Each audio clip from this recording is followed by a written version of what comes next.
క్యారెక్టర్కి ఎన్టీఆర్ గారిని పర్టికులర్గా ఈ క్యారెక్టర్స్కి వాళ్ళని అనుకోవడానికి రీజన్ ఏంటంటే అల్లూరి సీతారామరాజుగా చరణ్, ఎన్టీఆర్ కొమరం భీమ్గా అనుకోవడానికి రీజన్ ఏంటి సార్? అంటే వాళ్ళ బాడీ లాంగ్వేజ్ అలా ఏమన్నా సెలెక్ట్ చేసుకున్నాయా?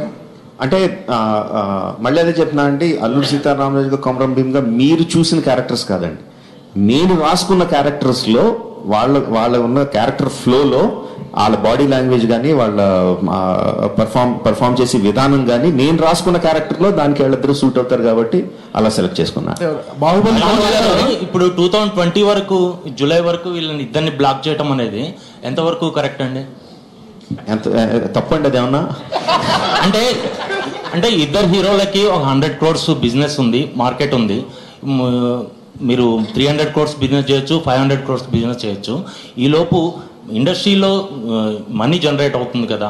మనీ మీరు ఒక చూడాలండి, యాక్చువల్గా వాళ్ళిద్దరూ మధ్యలో ఇంకొక సినిమా చేసిన నెంబర్ ఆఫ్ వర్కింగ్ డేస్ చూసుకుంటే అండి, ఈ ఒక సినిమాకి వాళ్ళు చేసే వర్కింగ్ డేస్ అన్ని ఎక్కువ ఉంటాయండి. So we are providing livelihood for so many more people. వాళ్ళు 2 సినిమాలు చేసి కన్నా ఈ సినిమా చేసి ఒక సినిమాకి we'll providing more workers, more livelihood అండి. సో ఆ యాంగిల్లో చూస్తే ఇట్ ఈస్ బెటర్.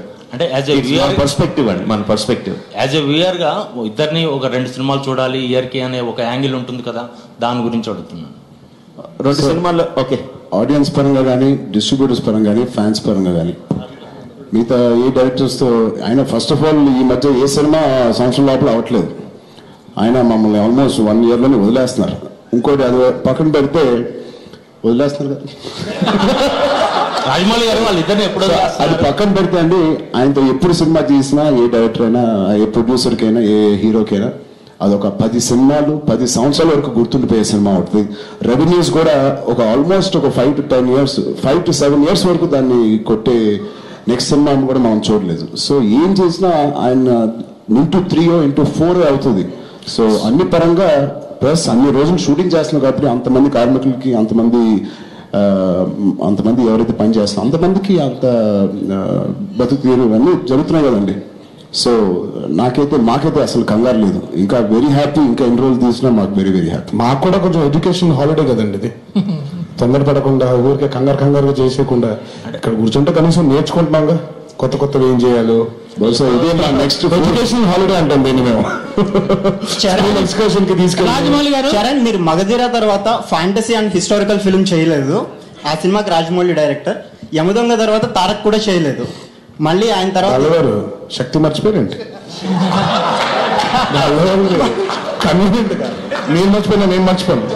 హలో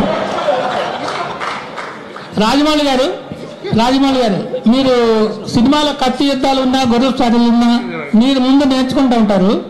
ఈ సినిమాకి మీరేం నేర్చుకున్నారు? అదంతా ఒకప్పుడు అండి, ఇప్పుడు ఏం అవ్వట్లేదు. సార్ రాజమౌళి గారు, క్వశ్చన్స్ అండి for the media. Last Rajamouli గారు, బాహుబలి సినిమా ఆల్ లాంగ్వేజ్ లో కలిపి 2000 కోట్ల వరకు కలెక్ట్ చేసింది సార్ కమర్షియల్ గా. ఇది దానికి మించి ఎక్స్పెక్ట్ చేయొచ్చా? కమర్షియల్ గా దీని రేంజ్ ఎంత వరకు పోతుందో మీరు ఎక్స్పెక్ట్ చేస్తున్నారు అండి? ఎప్పుడు మన ఆశ ఏమో 10,000 కోట్ల దగ్గర ఉంటుందండి. ఆశకి ఎంతన్నా ఉండొచ్చు, ఆశకి హద్దు లేదు, ఎంతన్నా ఉంటుంది. భయం ఏమో మనం ఎంత ఖర్చు పెట్టాం ముందు అంత వచ్చేస్తే చాలు, తర్వాత సంగతి తర్వాత అనుకుంటాం. రియాలిటీ ఆ మధ్యన ఎక్కడో ఉంటుందండి. అది మనకి సినిమా చివరికి వచ్చేసరికి కానీ రిలీజ్ అయిన తర్వాత కానీ మనకి రియాలిటీ ఏంటో తెలియదండి. మధ్యలో అదంతా జస్ట్ ఊహాగానాలు అంతే అండి. సో సార్ వర్క్ షాప్స్ చేస్తా అన్నారు కదండి, ఎలాంటి వర్క్ షాప్స్ అవి? వాటి గురించి ఏమైనా చెప్తారా? మా బేసిక్ చేసింది యాక్టింగ్ వర్క్ షాప్స్ అండి. అంటే ఇప్పుడు ఒక క్యారెక్టర్ మనం పోర్ట్రే చేసేప్పుడు ఆ క్యారెక్టర్ ఒక నడక ఎలా ఉంటుంది, నడత ఎలా ఉంటుంది, జీవన విధానం ఎలా ఉంటుంది వాళ్ళది. పైగా ఎందుకంటే ఇప్పుడు మేము పోర్ట్రే చేసే క్యారెక్టర్స్ కూడా ఇప్పుడు ఆయన చెప్పినట్టు హీరోస్ అవ్వక ముందు, వారి పోరాటం వాళ్ళు చేయక ముందు ఏం జరిగింది అన్నప్పుడు మాకు ఒక రెఫరల్ పాయింట్ లేదు. నిజంగా అల్లూరి సీతారామరాజు గారిది, కృష్ణ గారిది సీతారామరాజు సినిమా చూస్తే ఓకే ఇలా ఉండొచ్చేమో అనిపిస్తుంది. బట్ మనం చేసేది అది కాదు. ఇప్పుడు ఆయన కానివ్వండి, నాకు కానివ్వండి, మాకు అసలు వీ డోంట్ హ్యావ్ ఒక ఎగ్జాంపుల్స్ లేవు మాకు. ఆ క్యారెక్టర్లోకి వెళ్ళాలి అని అంటే కంప్లీట్గా డీటెయిల్డ్గా వాళ్ళ నడక ఎలా ఉంటుంది, వాళ్ళ నడత ఏంటి, వాళ్ళు ఎలా బిహేవ్ చేస్తారు అనేటువంటి వర్క్షాప్స్ చాలా డీటెయిల్గా చాలా థరోగా చేయడం జరిగింది. Sir, Rajamouli garu. My question, Sir. hi, I'm Taruna from TV9. So my question for the heroes and of course for Rajamouli garu. You said you want to create an impact in the Indian cinema, plus you want to create an impact on the audiences.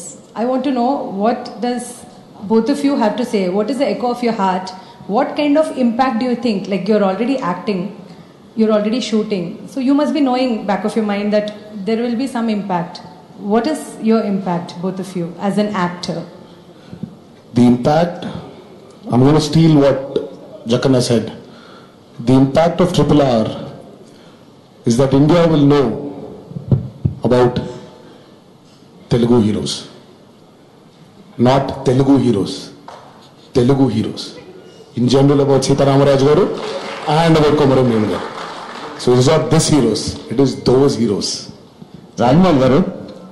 Sir, I absolutely agree with whatever he said. Thank you. Sir, Rajamouli గారు, బాహుబలి తర్వాత మహాభారతం తీస్తున్నట్టు వార్తలు వచ్చాయి. మీ కెరీర్లో మహాభారతం ఎప్పుడు మొదలవుతుంది? మీ మైండ్లో అది ఏ స్టేజ్లో ఉంది సార్? అంటే నేను మొదలు పెడుతున్నానని నేను ఎక్కడ చెప్పలేదండి. అది నా డ్రీమ్ ప్రాజెక్ట్ అని చెప్పాను అంతే. బట్ అది ఫిక్స్ అయిపోయింది. జనాలు చాలామంది ఎన్నిసార్లు క్లారిఫై చేసినా సరే నెక్స్ట్ అదే అని ఫిక్స్ అయిపోతున్నారు. ఎక్కడికి వెళ్ళినా అడుగుతూ ఉంటారు. Probably that will be my last film and maybe last series of films, that thing. And Mahabharatam అనేది ఎప్పుడు మైండ్లో వెళ్తానే ఉంటుంది. దానికి ఒక ఇదంటూ లేదు, ఒక లెవెల్ అంటూ లేదు. 24 గంటలు వెళ్తానే ఉంటుంది ఒక section of brain. It's going on and shooting is happening అండి. Baahubali web series shooting is happening. Sir exactly working days calculate చేయలేదండి. But will be shooting in December, maybe a little bit in జనవరి వరకు will be shooting.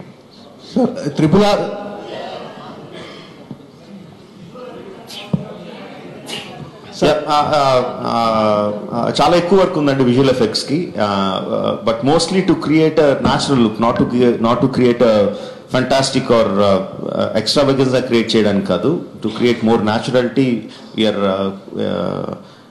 Visual effects ని ఎక్కువ ఉపయోగిస్తున్నామండి. అది చాలా ఎక్కువ ఉంది కాబట్టి షూటింగ్ అయిపోయిన 6 months we are giving for the visual effects artist to come out with their output. Sir, Rajamouli garu, RRR కి సంబంధించి ఒక చిన్న ప్రెస్ మీట్ ఉందంటేనే నేను ఒక 3-4 days నుంచి బాగా హైప్ వచ్చేసింది. అలాంటిది బాహుబలి తర్వాత రాజమౌళి గారి సినిమా అంటే డెఫినెట్ గా ఎక్స్పెక్టేషన్స్ చాలా హైలో ఉన్నాయి. ఆ ఎక్స్పెక్టేషన్స్ కానీ ఆ ప్రెజర్ కానీ మీ వర్క్ మీద ఏమన్నా ఇంపాక్ట్ ఉంటుందా? లేదండి, అసలు నాకు ఎక్స్పెక్టేషన్ తాలూకు ప్రెషర్ నేను ఎప్పుడు ఫీల్ అవ్వలేదండి, ఇప్పుడు ఫీల్ అవ్వట్లేదండి. యాక్చువల్ అది స్ట్రెంగ్త్ గానే ఫీల్ అవుతున్నా అండి. ఎక్స్పెక్టేషన్స్, జనాలు ఇంతమంది జనాలు మన సినిమా కోసం ఎదురు చూస్తున్నారు అన్నది అది అడిషనల్ బలం కింద ఫీల్ అవుతున్నాను తప్ప నేను ఏనాడు దాని ప్రెషర్ కింద ఫీల్ అవ్వలేదండి. థ్యాంక్ యూ అండి. Thank you. The Q&A is closed. Thank you. Thank you.